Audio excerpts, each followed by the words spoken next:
Hey, Don, thanks for doing this. After watching the film from last night, what was your main takeaway on a positive side and maybe a not so positive side? Positive side was I like what our defense did last night, how engaged they were, how committed to executing the game plan on that side of the ball. And it was just a build up from, how we played at Vandy to how we played against Arkansas to how we played against Georgia. And then, obviously Georgia pressured us and forced us to play a little bit quicker and a little more erratic than we're used to playing. But we did enough to win. So, winning ugly isn't a bad thing when it's a win. Greg, and then we'll go to Joe. Yeah, Don, what have you just seen from LSU on film? Where are they going to challenge you? Where are they going to maybe be able to be exploited? LSU is going to probably press us a little bit more than we've been pressed.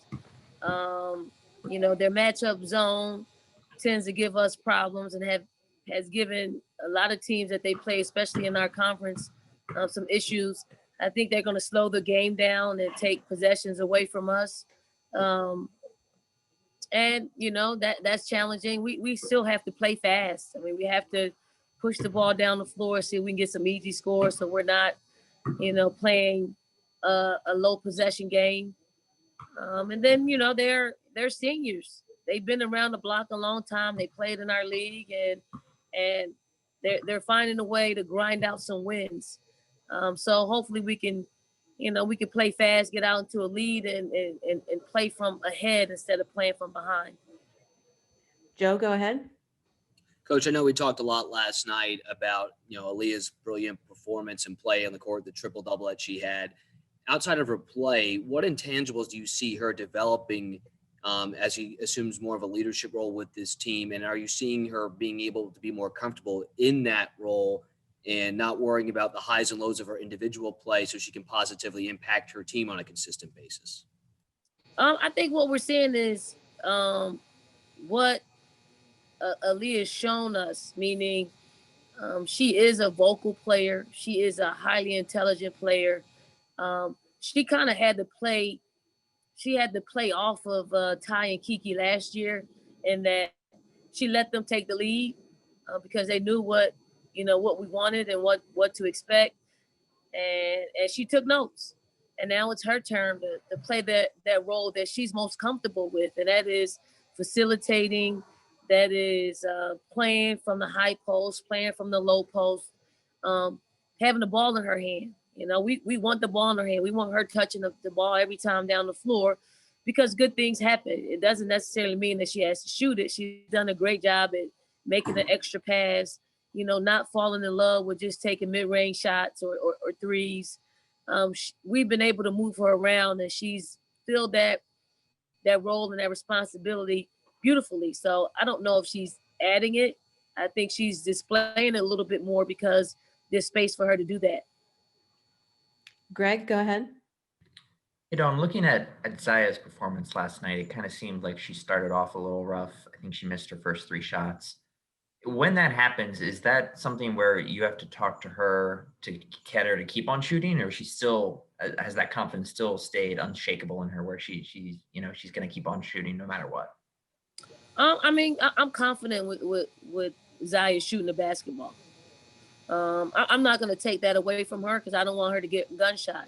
We're going to need her to score the ball. We're going to need her to shoot the ball. We're going to need her to be Zaayya. She has to make the adjustment of the type of shots. When she was able to simplify, the only thing I said tell her is to simplify. Simplify. The more you do with that ball, the more susceptible you are to turning that over or, making a good shot bad. Once we got her to simplify and just drive the ball simply, direct line, drive it to the basket. She had success. Mostly all of her scores were in that way after, she had a couple of miscues handling the basketball. David and then Joe. I was curious, your collection of autographed baseballs, did you ever get Hank Aaron's autograph? Sheriff Lott sent me a picture of he and Hank Aaron, and And I told him, I sent a text message back to him saying, I wish I had been collecting baseballs back then. But unfortunately, I didn't get a chance to get his. I was just wondering, I mean, obviously a very tough day, for sports in general. Just what did Hank Aaron's impact mean to you?